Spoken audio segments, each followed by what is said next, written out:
when they passed the health care bill, as all of us know, if you are an employer with more than 50 employees, you had to provide health insurance, and if you did not, then they were going to give you a penalty. What about all the small businesses in America that are under 50 employees?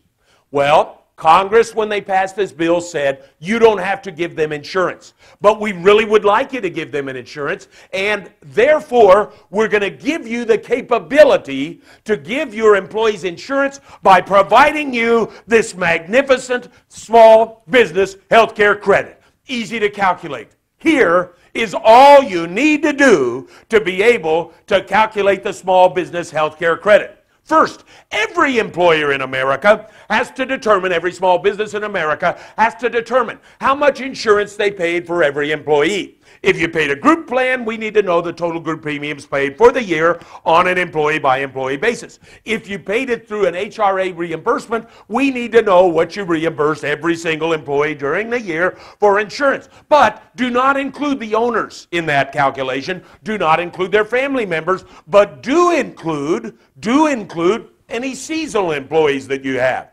Then, after you determine how much that insurance was, if you have a group policy, you need to go to the insurance carrier and ask them what single coverage is for the year. If you don't have a group policy because you're a very small business and can't get group policies, and you're giving your employees insurance through an HRA, you need to go to every insurer and ask what that single premium coverage is. Why? Because then after you determine what they would charge for single coverage, you have to look at what you've actually paid and make sure that you have paid more than half of what the single coverage is on every single employee that works in your building and in your business, okay?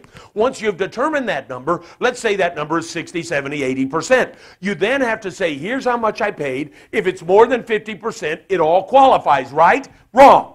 You take that total amount of insurance, then you have to go to the state where the insurance was provided. What do you mean by that? I have no clue, because that's all it says. What do you say? What if you got a client that's working in Ohio, Illinois, and Indiana? Which state do you use? I don't know. Where the insurance is provided is all it says. You have to compare what you paid to the state maximum in the insurance in the state where you provided the insurance. The lesser of those two then, is that what you use for the credit? No. You take the insurance you paid, figure out how much percentage that is, multiply that times the state maximum for wherever you provided that insurance. The lesser of those two numbers is what qualifies for the small business health care credit. You multiply that times 35% to get the tentative credit. Then, the next step that we have to do is we have to go back to every single employee and figure out how many hours that they work. But Bob, none of my small businesses keep hours. Well, you better start, because I need to know all the hours of everybody that work there other than owners, family members, and seasonal employees. But wait a minute, you told me a minute ago I got to include seasonal employees. You do for insurance, but not for the number of hours. Okay? So add together all the hours everybody that works there other than owners, family members, and seasonals. Limit them to 2,080. So if somebody worked overtime, back that out. Oh, and I just realized, go back up there to the insurance. Do not include in the insurance number that you gave me,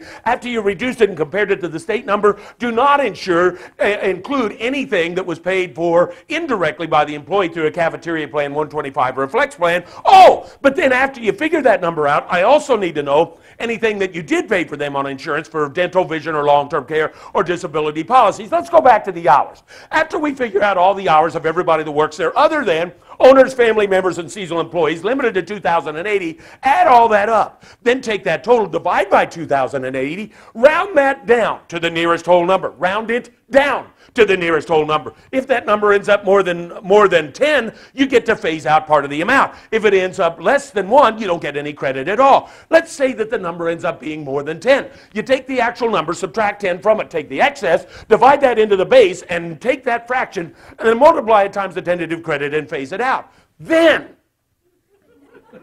let's look at wages. I need to know the wages of everybody that works there other than owners, family members, and seasonal employees. Wait a minute, I thought you included seasonals. Only for insurance, you don't include their hours and you don't include their wages. Well, what's exactly a seasonal employee? Somebody who works less than 121 days. Well, what if I hire them thinking they're going to work all year and then they quit before 120 days is up? Apparently they're seasonal.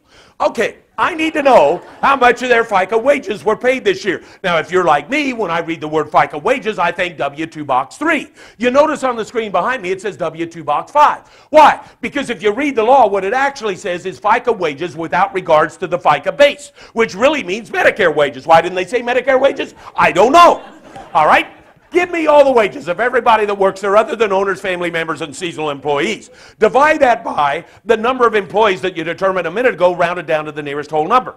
Once you come up with that, that's your average wages. Round that down to the nearest $1,000.